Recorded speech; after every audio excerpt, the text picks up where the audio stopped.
Amen. Amen. Je vous invite tous à vous lever.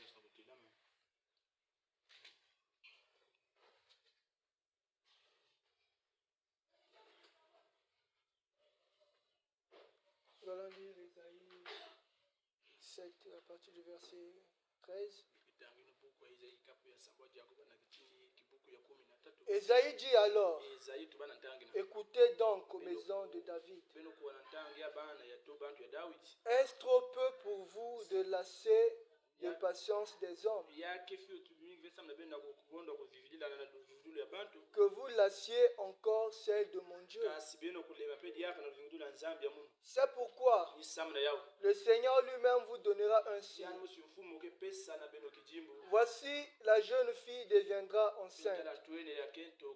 Elle enfantera un fils et lui donnera le nom d'Emmanuel. Prenons Matthieu. Matthieu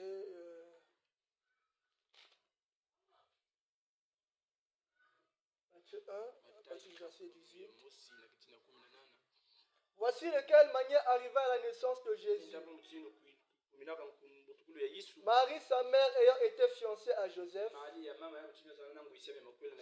se trouva enceinte par la vertu du Saint-Esprit, avant qu'ils eussent habité ensemble.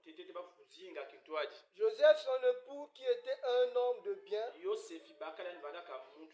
qui ne voulait pas la diffamer, se proposa de rompre secrètement avec lui.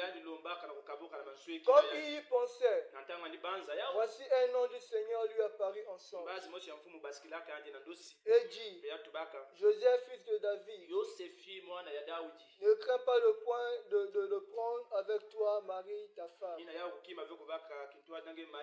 car l'enfant qu'elle a conçu vient du Saint-Esprit. Elle enfantera un fils et tu lui donneras le nom de Jésus.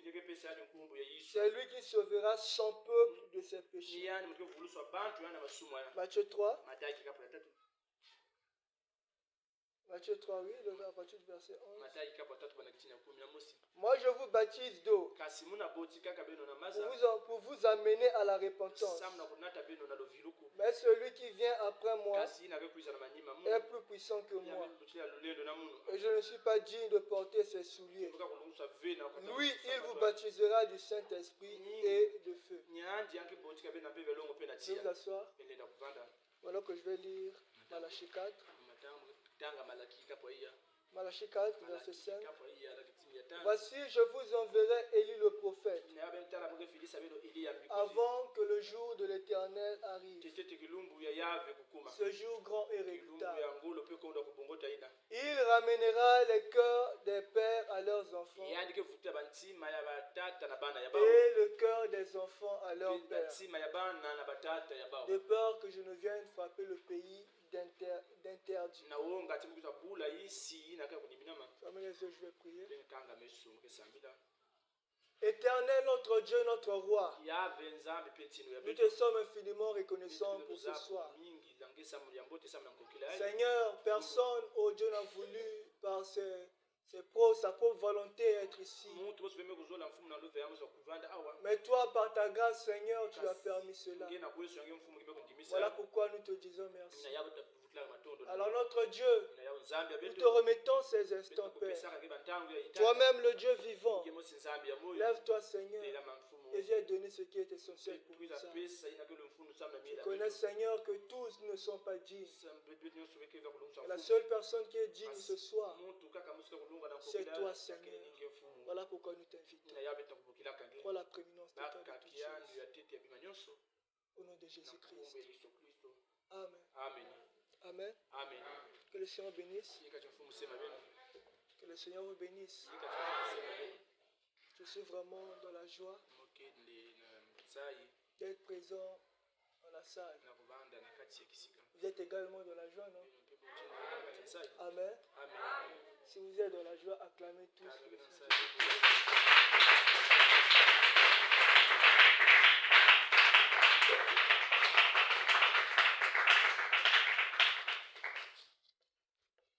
Ici au monde, nous n'avons plus rien qui peut nous plaire. La seule chose qui satisfait nos âmes. C'est la parole de Dieu. Et tous les jours, nous devons marcher à tel point que nous aurons toujours dans nos cœurs cette espérance qu'un jour nous quitterons la terre. Voilà pourquoi, quoi que nous fassions, marchons toujours dans la parole. Amen. Alors ce soir, nous allons parler comme thème le message de mon jour. Et le sous-thème ou le sous-titre, c'est ne soyons pas incrédules. Nous venons de lire dans le livre de Matthieu et d'Ésaïe, les deux livres qui sont des livres qui se continuent. Donc Ésaïe est l'accomplissement, Matthieu est l'accomplissement, Matthieu le chapitre 1 est la continuité, donc est l'accomplissement du livre d'Ésaïe 7. Voilà. Donc, dans Matthieu 1, nous avons lu, on nous a parlé de l'histoire de Marie la Vierge. Alors que dans l'Ancien Testament, on nous parle de la prophétie qui devrait s'accomplir 600 ans après. Ésaïe a prophétisé, une vierge concevra et elle aura un fils. Toute la domination reposera sous ses épaules. On l'appellera conseiller, admirable, prince de la paix. Les gens au temps d'Ésaïe ont écouté le message. Ils ont écouté la prophétie. Ils n'ont pas tenu compte de cela. Et cette prophétie est parmi la prophétie qui avait fait qu'on puisse décapiter Ésaïe. À cause de cette prophétie, Ésaïe fut tué. Parce que comment imaginer une vierge enfanter un enfant? Ça dépasse l'entendement. Et 600 ans après, pendant que Israël marchait, les gens voyaient maintenant, l'Église voyait que oui, Ésaïe avait raison.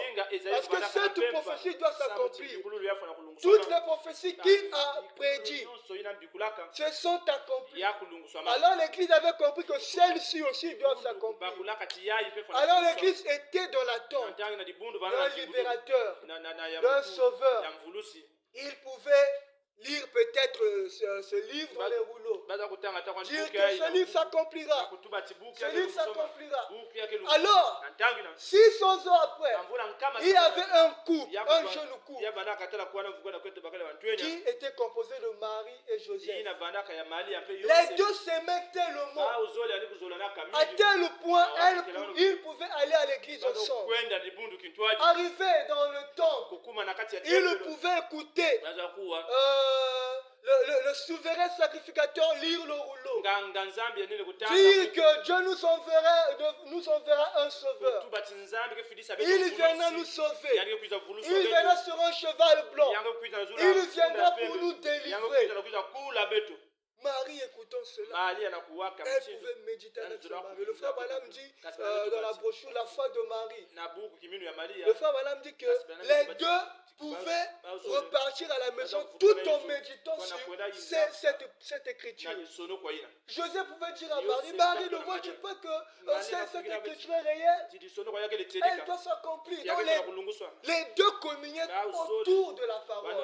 Marie aussi pouvait être là. Oui, je sens quelque chose de mon cœur. Je sens que cette prophétie est une réalité. Bien que les autres ne croient pas en cela, mais moi je sens quelque chose. Donc c'est comme si il y avait un réveil entre eux. Ils étaient en communion autour de cette écriture. Et le fait d'être en communion a attiré Dieu envers eux. Parce que Marie croyait tellement. Le matin, quand elle se réveillait, en allant prendre de l'eau, elle pouvait dire, mais Seigneur, une vierge concevra. Une vierge concevra. Elle avait au moins 12 ans, je pense. C'est ce que le frère Branham dit. Elle était très jeune. Elle pouvait méditer. Une vierge concevra. Comment ça? Comment ça? Il n'y avait pas que elle comme vierge. Il y avait plusieurs vierges. Mais il y avait une profondeur qui l'attirait. Elle disait non, cette parole est une réalité. Jusqu'à ce que Dieu était obligé de descendre vers elle pour accomplir cette parole. Puisqu'il y avait un cœur qui était disposé, Dieu a accompli quelque chose. Alors de l'autre côté aussi, il y avait une famille. Une famille, Élisabeth et son mari, le sacrificateur. Voilà, Zacharie le sacrificateur. Les deux étaient là. Dieu a dit, moi je dois me révéler à travers cette famille. Parce qu'il y avait comme un réveil qui était autour d'eux. Dieu est venu à parler à Zacharie. Zacharie, bon, avec un fond monté à la crue. Mais puisque l'incrédulité n'arrête pas Dieu, Dieu a quand même accompli sa parole. Alors le message phare de ce jour-là était de recevoir un sauveur. Mais la prophétie disait, avant que ce sauveur ne vienne, il doit d'abord avoir un précurseur pour préparer sa venue. Alors, Dieu a envoyé un homme du nom de Jean le Baptiste. Un homme qui n'avait même pas de force. Un homme qui se nourrissait des sauterelles. Dieu a trouvé bon de prendre ce petit et lui emmener dans le désert. Arrivé dans le désert, Dieu lui a formé. À l'âge de 8 ans, 8 ans, Dieu l'a envoyé dans le désert. Dieu lui a formé. Donc, il était entouré que de la nature. À travers la nature, il pouvait voir Dieu. À travers le serpent, il pouvait voir Dieu. Il pouvait avoir la connaissance du bien et du mal. Il pouvait connaître que moi j'étais le mission sur la terre. Il est allé, le temps, quand le temps est arrivé, il est sorti. La voix qui crie dans le désert. Il a commencé à crier. Moi qui suis ici, je ne suis pas dit. Après moi, vient un autre homme. Après moi, il y aura une personne qui viendra. Lui, il vous baptisera du feu. Moi, je ne suis pas dit. D'ôter les souliers d'ôter ses lieux, ses souliers, c'est ça. Voilà, moi je ne suis pas dit. Les hommes étaient en train de coûter. Les gens pouvaient dire, mais qui est ce sauveur? Depuis ce temps-là, on est là, on attend. Mais l'homme était là, avec le message phare de son Dieu. La première venue de Christ. Il devait préparer la venue de Christ pour sauver l'humanité tout entière. Et quand il était là, il a parlé. Et directement, le temps où Jésus-Christ aussi devait rentrer en mission, c'est pendant ce temps-là aussi, comment on l'appelle? Jean le Baptiste était là dans les eaux du Jourdain, en train de baptiser, en train de prêcher. Et du coup, il a vu cet homme dont il parlait. Il a dit que voici l'agneau de Dieu qui ôte le péché du monde. Il pouvait maintenant emmener les regards des gens vers Jésus-Christ. Et les gens pouvaient voir Jésus-Christ. Oh, mais qui est ce petit-là? Non. Qui, lui? Non, on le connaît. Il a grandi avec nous. C'est le petit, un enfant illégitime. D'ailleurs, il a même 14 générations sans rentrer dans le temps. Parce qu'il y avait une loi dans l'Ancien Testament qui disait qu'un enfant illégitime né hors du mariage devait faire 14 générations. Cette famille toute cette lignée devait faire 14 générations sans rentrer dans le temps.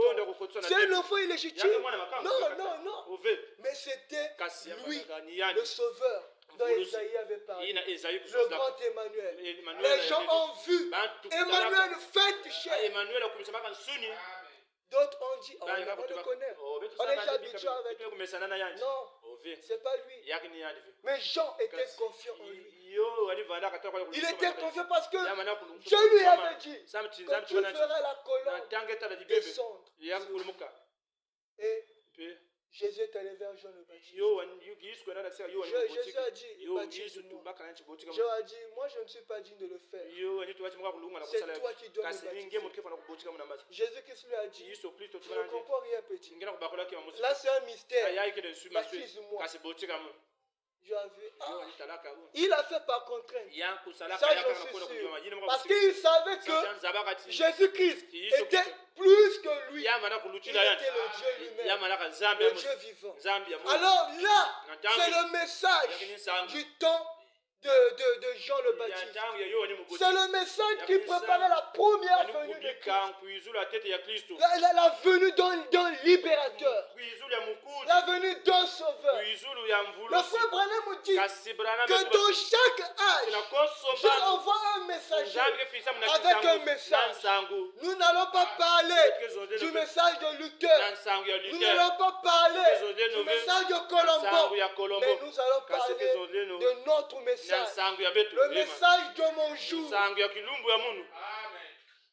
La première venue de Christ est déjà passée. Mais la Bible dit qu'il devrait nous envoyer un Élie, un Malachi 4. Pourquoi? Avec un message. Pourquoi? Pour préparer la seconde venue de Christ. Amen.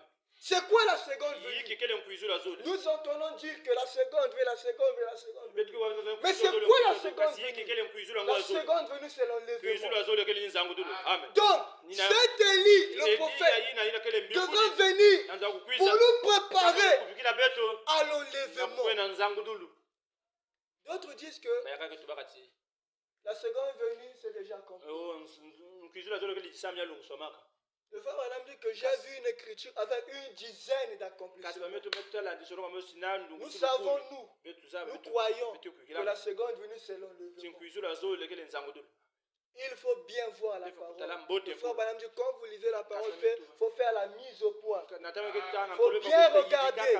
Parce que si tu ne regardes pas bien, tu verras des choses qu'on ne voit pas.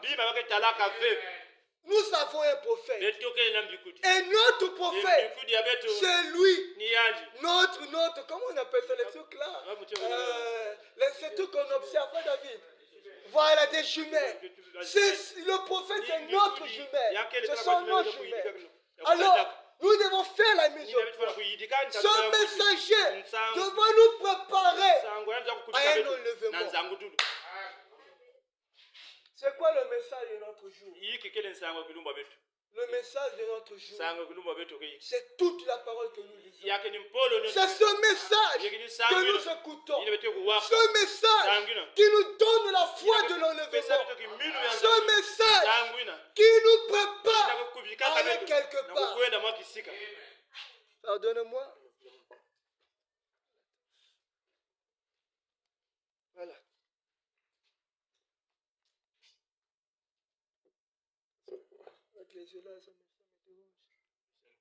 Ce message nous prépare à l'enlèvement. Alors, le frère Branham dit que l'enlèvement est un processus. C'est quoi un processus? Un processus, quand on parle du processus, dans un processus, il y a des étapes. Donc, le processus de l'enlèvement, donc les étapes de l'enlèvement. Ces étapes-là, c'est ce que j'ai mis au tableau. La première étape, donc, ce que Malachi 4 doit faire, c'est nous apporter un message qui va nous préparer à l'enlèvement. Et ceux qui vont écouter ce message doivent reconnaître qui elle est. Parce que le but du message, c'est de nous montrer qui nous sommes réellement. Parce que l'enlèvement viendra pour des gens qui reconnaissent leur position en Christ. Aussi longtemps que tu ne reconnaîtras pas ta position en Christ, l'enlèvement sera un mythe pour toi. L'enlèvement sera une histoire pour toi. Quand les autres iront, toi tu vas rester. Parce que l'enlèvement concerne les gens qui sont en Christ, qui écoutent le message. Voilà pourquoi un bien-aimé, un dernier roman la semaine passée, m'a posé une question. sagesse. Est-ce que ceux qui sont dans les églises dénominationnelles, ceux que nous appelons les protestants, les catholiques, les autres là, est-ce qu'ils iront à l'enlèvement? J'ai dit non. Non. Parce que le frère Balaam dit que ceux qui iront à l'enlèvement, c'est ceux qui ont l'huile en eux. Oh, le frère Balaam dit, en dehors du message, on ne peut pas avoir de l'huile. Et là-bas, ils ont de l'onction sur eux. Mais l'épouse, l'église qui écoute le message, reçoit l'onction en lui. Première étape, écoutez le message. Écoutez et donnez à tout le monde. Écoutez et donnez même aux petits enfants. Écoutez et donnez à tout le monde. Mais le plus grand problème, c'est de reconnaître qui on est. C'est de reconnaître ce que le message fait de nous.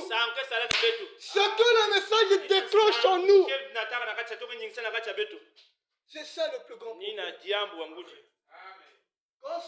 Quand on reconnaît à travers le message qui on est, on doit maintenant manifester ce qu'on a. Et quand on manifeste ce qu'on a, ça déclenche l'enlèvement. Parce que l'enlèvement sera déclenché par la puissance du troisième pouls. Vous savez de quoi je parle. L'enlèvement sera déclenché par la puissance du troisième pouls. Oh, les trois étapes, les deux premières étapes nous préparent pour ce déclenchement. Mais le plus grand problème, c'est de reconnaître. Nous écoutons, mais qu'est-ce qui nous empêche à reconnaître? Qu'est-ce qui nous empêche à reconnaître notre position? Qu'est-ce qui nous empêche à reconnaître qui nous sommes, ce qu'on a? Qu'est-ce qui nous empêche à monter plus haut? Quand on voit la vie de l'église, c'est comme si rien ne prospère. C'est comme si nous sommes encore en arrière. Alors que le message est déjà là. Nous écoutons la pure parole. Mais qu'est-ce qui fait que les gens mènent les gens de Zikeba? Qu'est-ce qui fait que les gens présentent formalistes? Qu'est-ce qui fait que qu'il n'y ait pas la démonstration de la puissance? Qu'est-ce qui le fait?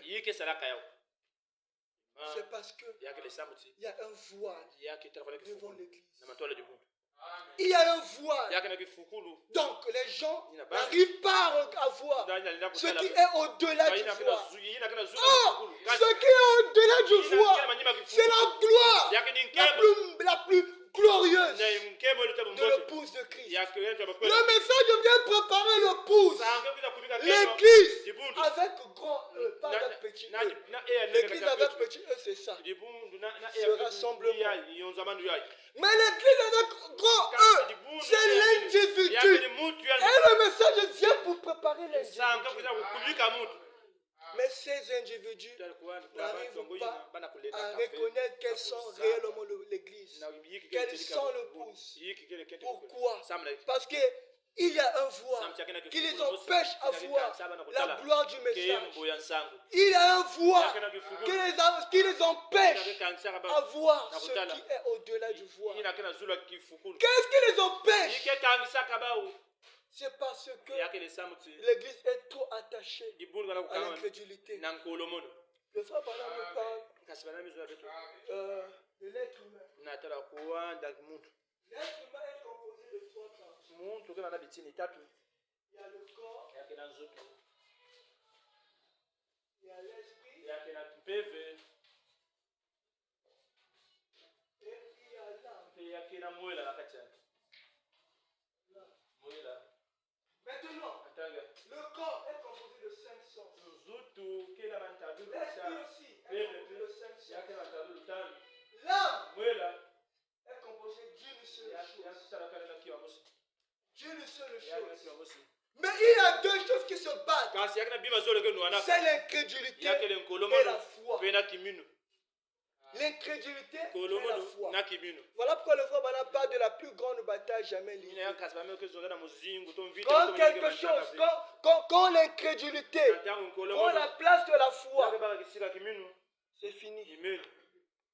C'est fini. Or, c'est cette incrédulité qui empêche l'Église à monter. Cette incrédulité emmène l'Église à toujours voir en arrière. Pierre a fait, Paul a fait, mais ces hommes-là avaient leur message. Aujourd'hui, le message de Paul ne vous fera rien. Le message de Jean le Baptiste ne vous fera rien. Aujourd'hui, c'est ce message qui nous concerne, ce que nous écoutons. Voilà pourquoi ne soyons pas incrédules. Cherchons à mettre notre foi en pratique. Laissons la chair. Ne regardons plus en arrière. Ne regardons plus en arrière. Laissez les apôtres tranquilles. Les apôtres n'ont plus rien à voir. Aujourd'hui, il est question de vous. Aujourd'hui, il est question de l'Église. Oh, l'Église est trop liée au corps. Seigneur, donne-moi ceci. Donc, l'Église est dans des petites choses. Alors que la gloire du message veut voir cette Église quelque part. Le frère Branham est venu. Il a accompli son jour.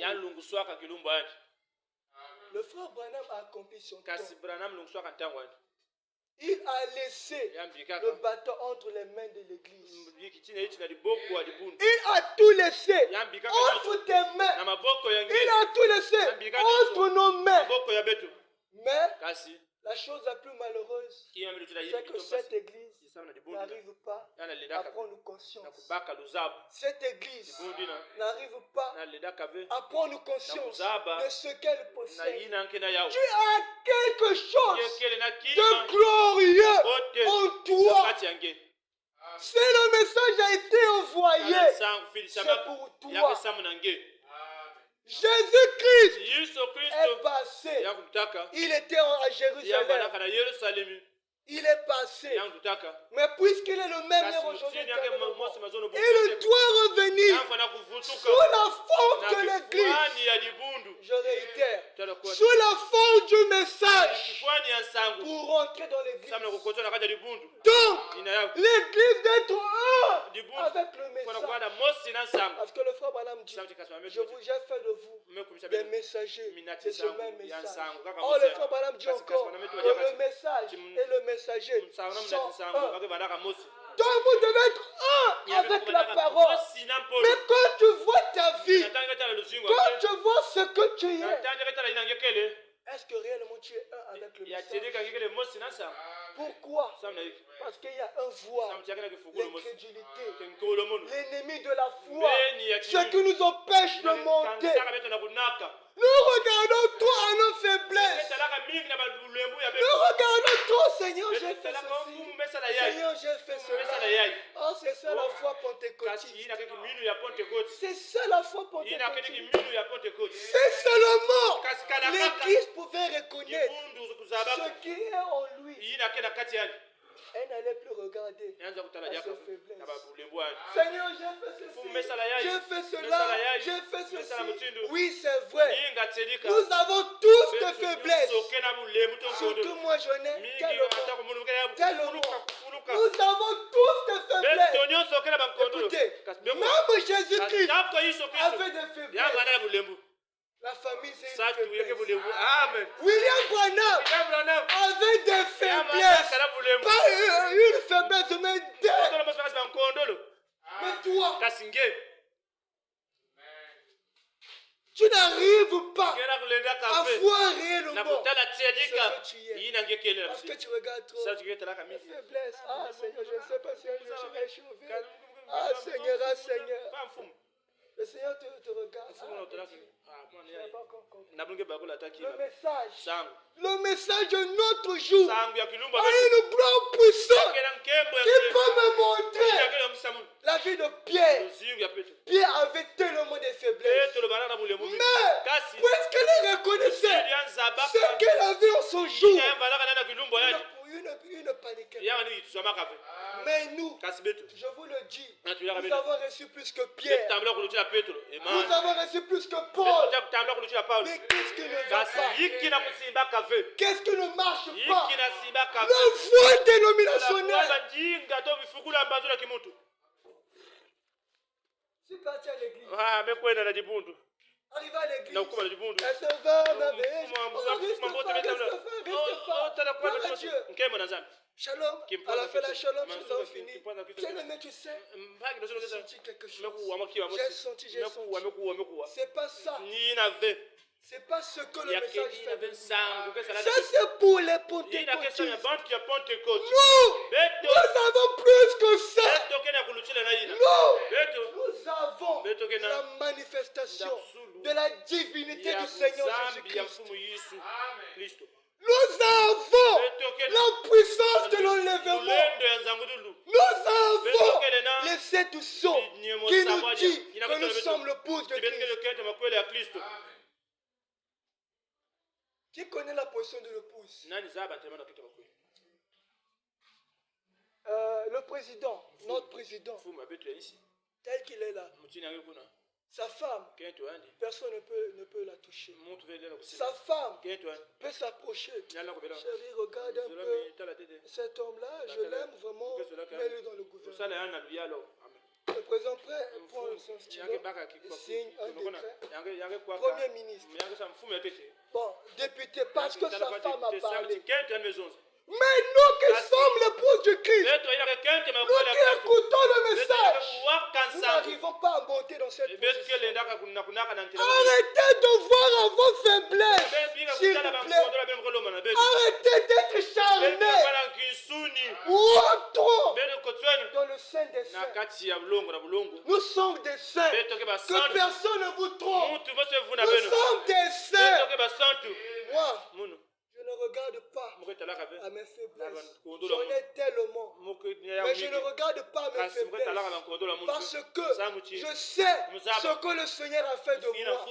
Je ne suis pas paniqué devant n'importe quelle situation. C'est cela, la foi de l'épouse. Je ne dis pas que je suis arrivé. Vous ne comprenez pas mal. Je ne dis pas que je suis arrivé. Mais nous voulons tous y arriver. Voilà pourquoi changeons notre mentalité.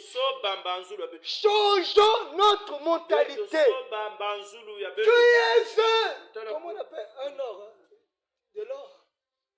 Tu es de l'or pur. Tu es de l'or pur. Écoutez, le frère Riva nous a parlé sur le calvaire. Le calvaire. La Bible dit, je ne sais pas si c'est le frère Branham, notre âme vaut 10 000 mondes.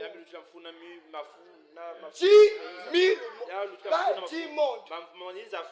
10 000 mondes. Même un président ne peut pas acheter une planète. Connais-tu d'une planète? Un pouce de Christ. Tu as quelque chose en toi. Ne te sous-estime pas. Tu es Dieu. Tu es Dieu. Pas fils, mais tu es Dieu. Qu'est-ce que tu as en toi?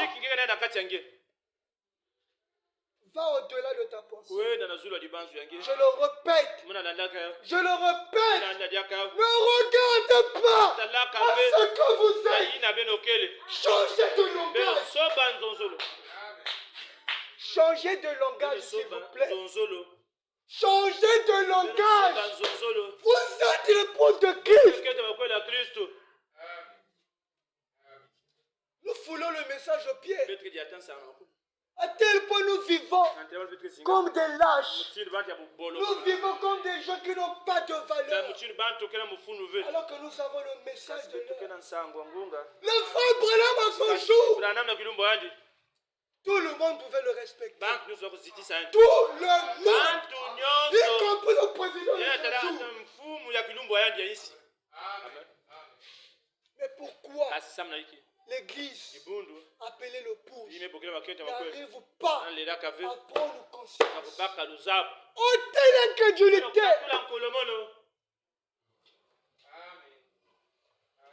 ôtez le charnel. Ôtez votre pensée. Ne vivez plus selon le corps. Le corps, s'il s'agit du corps, personne n'ira en enlèvement. Personne. Si, d'ailleurs, même aller en enlèvement, ce n'est pas nos efforts, mais c'est simplement la grâce de Dieu. Parce que si cela dépend de nos efforts, même William Branham n'entrera pas. Ça, je le dis. Même William Branham n'ira pas. S'il s'agit de ses efforts, s'il s'agit de nos efforts, même le pasteur n'ira pas. Mais il s'agit de la grâce divine de Dieu.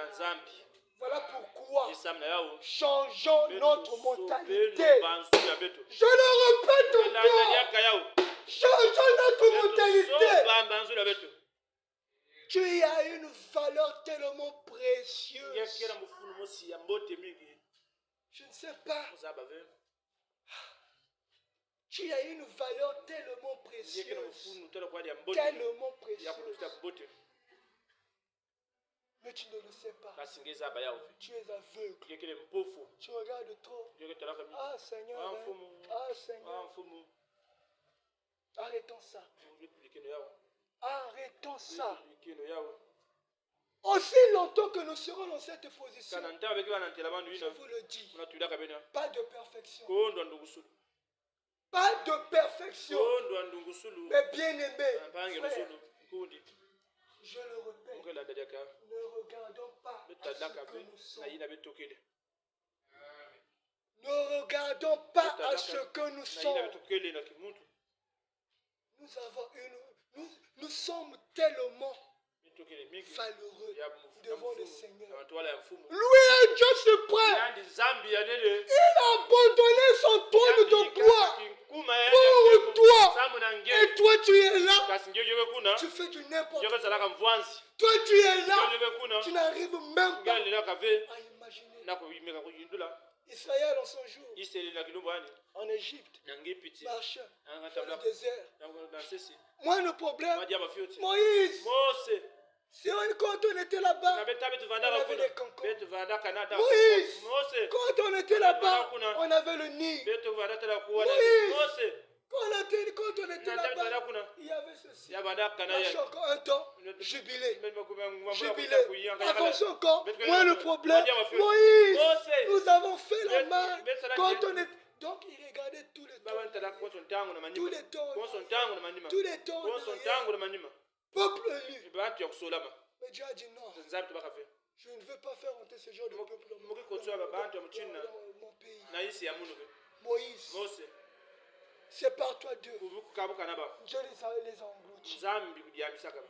Ce qui était, c'est ce qui sera. Tu marches, loin dehors. Ah Seigneur, ah Seigneur. Tu marches, ah mon passé, ah mon passé, ah mon passé, jusqu'à ce que le Seigneur dira, tu n'es pas digne. Il est temps. Il y a déjà une pousse qui s'est préparée. Moi je dois descendre. Et tu as tout la seconde résurrection.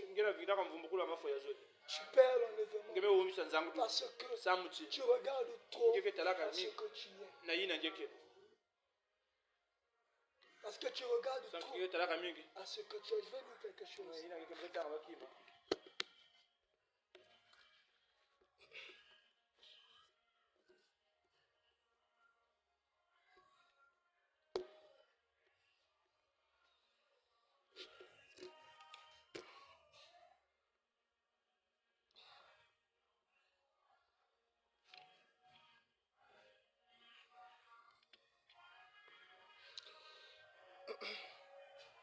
Il n'y a pas la brochure des noms blasphématoires. Voilà. Ainsi donc, excusez-moi.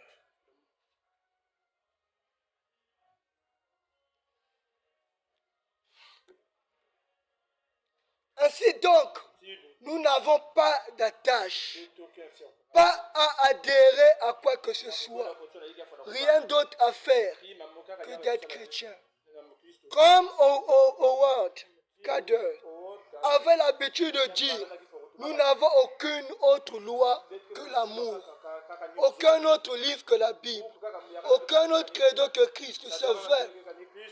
Venez nous rendre visite, ça nous fera plaisir, nous le croyons. Attendez. Voilà. Je descends un peu. Et nous sommes toujours heureux de vous recevoir. Venez vous joindre à nous comme vous le pouvez. Nous prions pour les malades. Nous croyons tout ce que la Bible dit de faire. Nous oublions nos faiblesses, les laissons en arrière et nous courons vers le but de la vocation céleste. Oublions ce que nous sommes pour rentrer dans l'âme, pour courir vers le but de la vocation céleste. Nous avons une vocation, c'est de manifester le message. C'est de manifester le message à travers nos œuvres, à travers notre vie. Nous avons une puissance en nous. Mais pour que cette puissance se manifeste, tu dois reconnaître qui tu es. Mon seul souci ce soir, c'est d'ôter l'incrédulité. Autant l'incrédulité. L'incrédulité, c'est tout ce qui nous lie au charnel. Quand l'incrédulité n'est plus, on ne vit que par la foi. On sait que demain, j'aurai ceci. Même quand il y a des obstacles, tu sais que demain ça ira. Ça c'est un homme qui reconnaît sa position. Il sait que, mais, excusez-moi, même si quelque chose se lève, une maladie, je vais braver parce que j'ai le divin en moi. Ça, c'est une personne qui a réellement reconnu ce qu'elle est. Les églises pentecôtistes, avec l'onction sur eux, sans le message, nous écoutons des choses. Pas les faux pentecôtistes, mais les vrais. Autant le frère Branham, il y avait Oral Robert.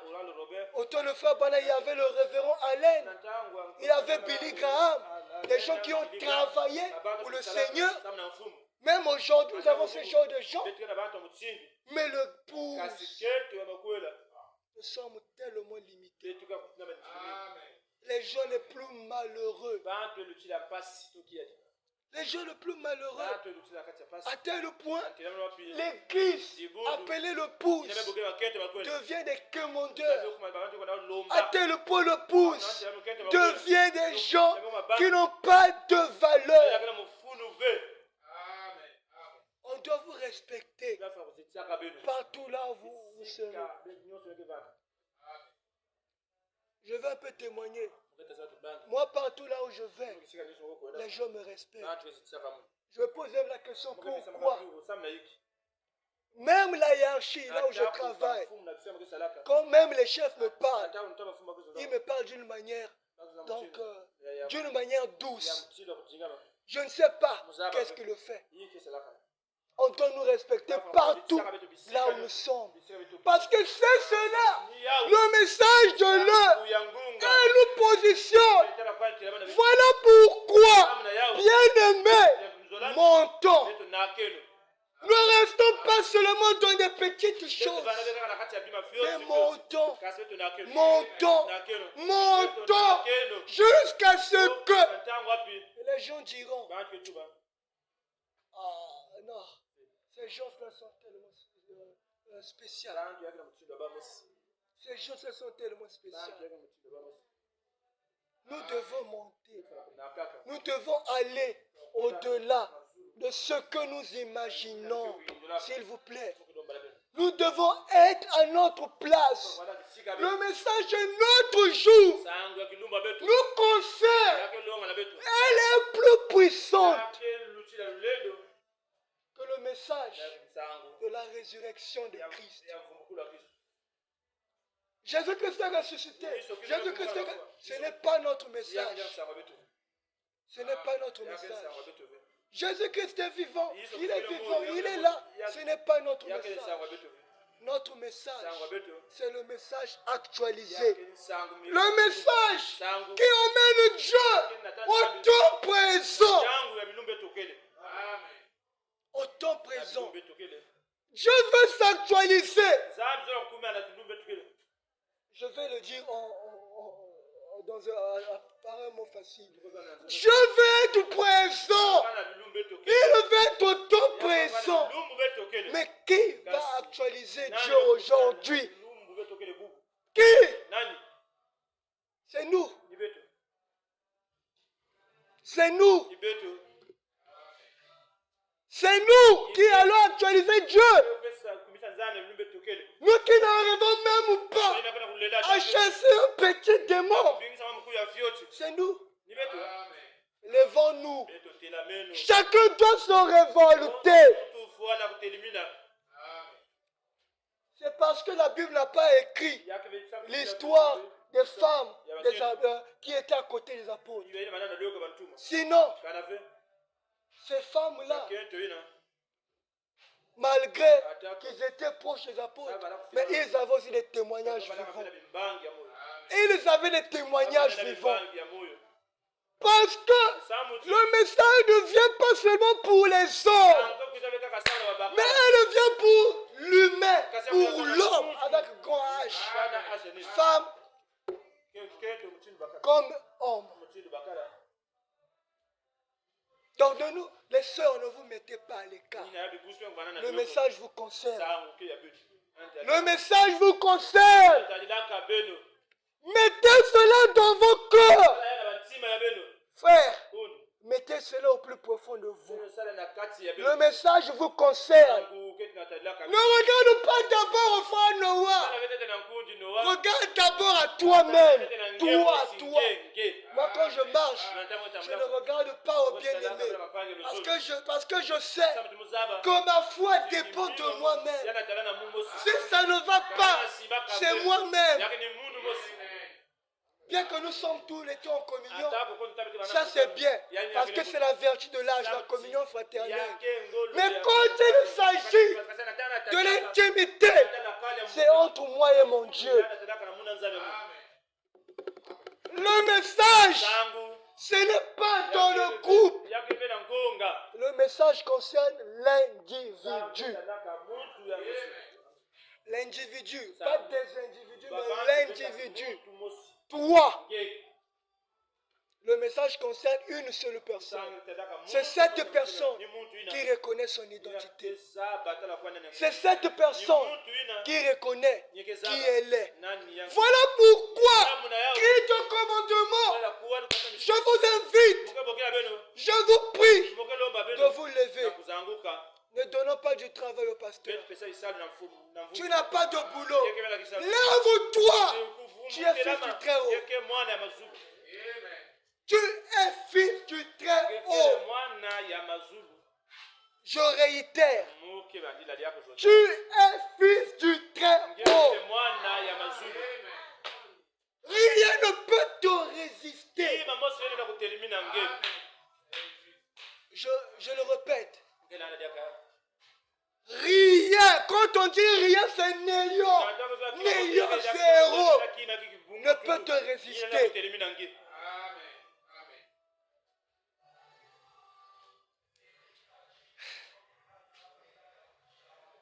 La pierre de fait est descendue. Elle a brisé tous les systèmes dénominationnels. Quand le message descend dans ton cœur, elle brise l'ancien système de ta vie. Lève-toi. Lève-toi. Oh fils de Dieu, épouse de Christ, levez-vous. Il est temps. S'il vous plaît. L'incrédulité, c'est l'ennemi de la foi. Je le répète encore, s'il vous plaît. Ne regardez pas à vos vies. S'il vous plaît. S'il vous plaît. Ne regardez pas à ce que vous êtes. Non, non. Brisons le charnel. Frère David, ne regarde plus à tes faiblesses. Ne regarde plus à cela. Tu es fils de Dieu.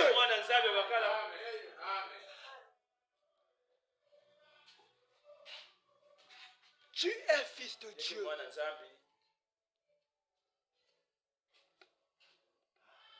Là, dans nos pays, quand un roi est roi, et quand il enfante un fils, oui, ou quand elle a une reine, après le roi, c'est ceux qui sont dans sa maison. C'est ceux qui sont dans ta maison, dans sa maison. Toi, tu peux changer le système de ta vie. Tu peux changer le système de ta vie.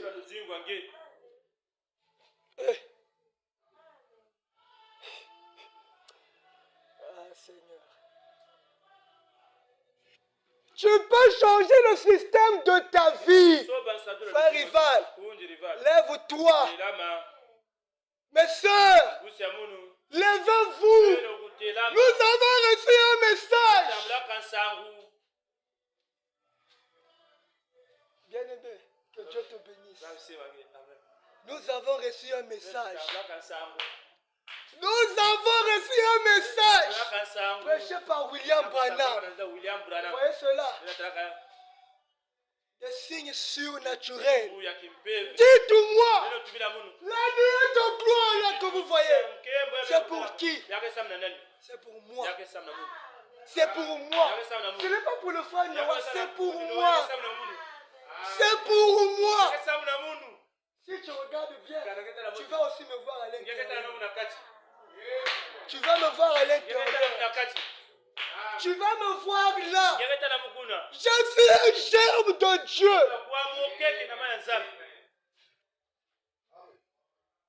Que votre foi puisse braver les limites. Que votre foi puisse braver les limites. Une seule condition. Ôtez l'incrédulité. Ne regardez plus en arrière. Ne regardez plus à vos défauts. Oh Seigneur, j'ai tel défaut. J'ai tel. Les défauts, ne laissez ça. Je suis enlevé même avec mes défauts. Parce que Dieu m'a fait une promesse. Je suis fils de Dieu. Je suis époux. Voilà pourquoi le frère Branham dit qu'il n'y a que des violents qui hériteront le ciel. Si tu n'es pas violent, laisse-moi. Je vais arracher ça. C'est ça le message. C'est ça le message, bien-aimé. Je vais lire quelque chose.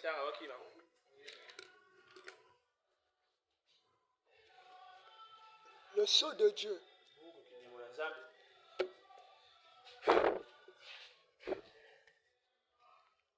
Je prends le paragraphe 275, prêché le 14 mai 1954.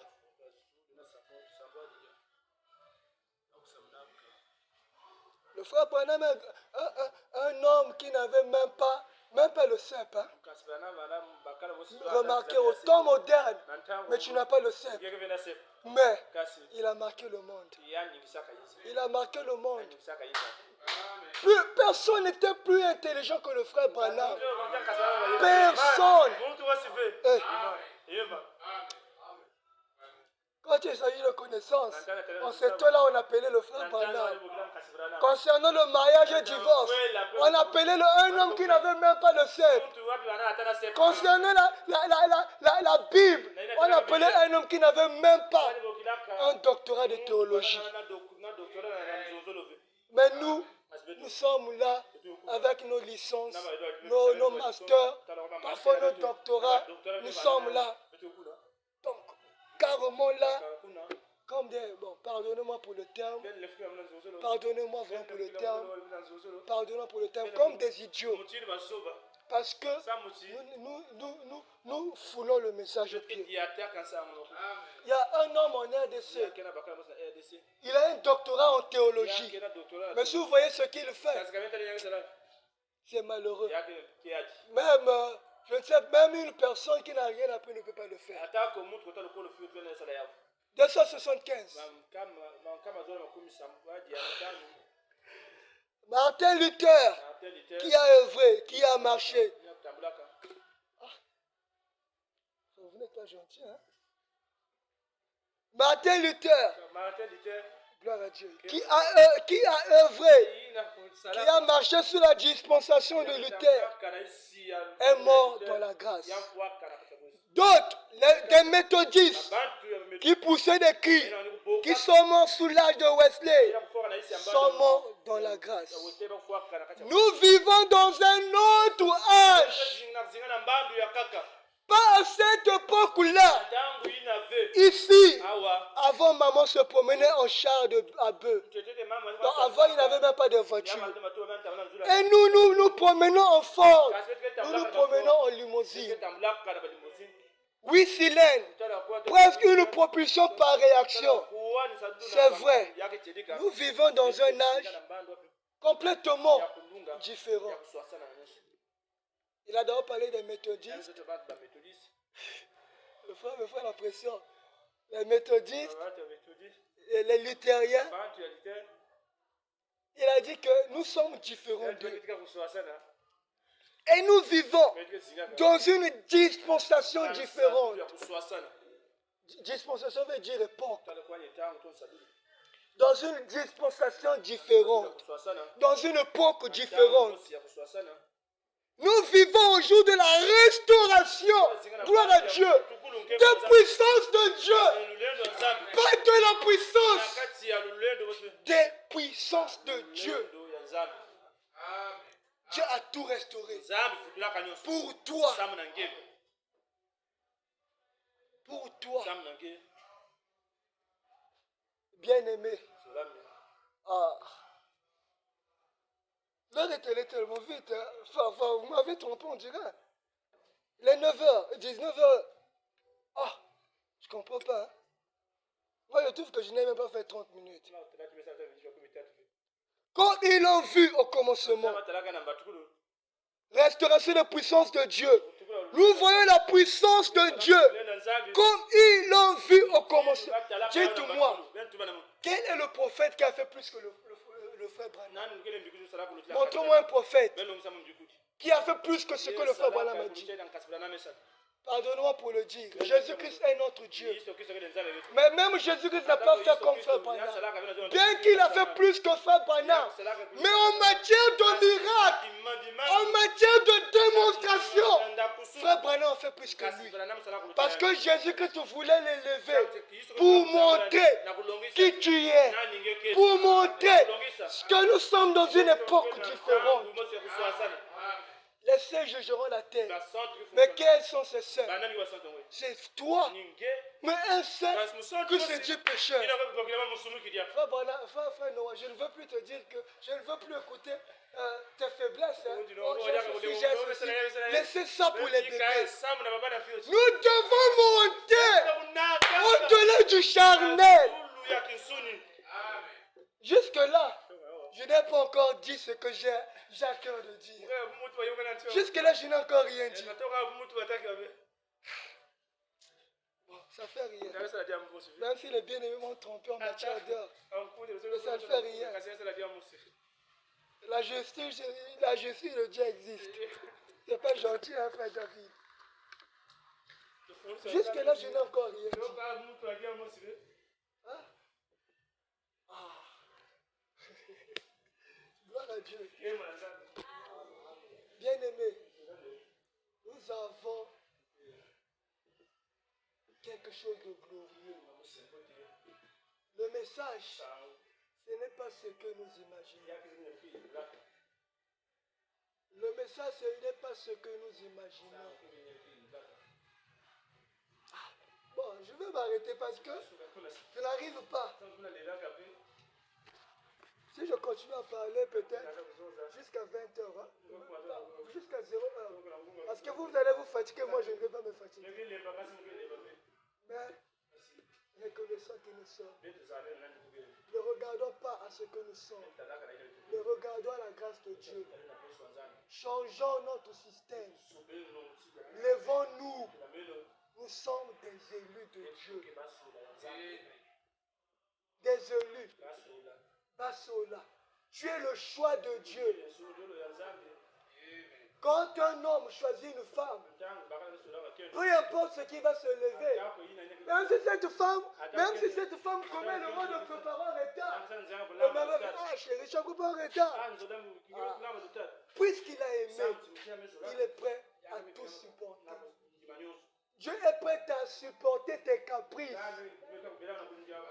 Dieu est prêt à supporter tes caprices parce qu'il a aimé. Parce qu'il a aimé. Une personne qui aime, même s'il y a des obstacles, rien ne va le ramener en arrière. Parce qu'il a aimé. L'amour est un mystère. Le frère David peut nous en dire mieux. Parce qu'il nous a parlé de l'amour. L'amour est un mystère que seul le pouce peut comprendre. Même si vous m'avez montré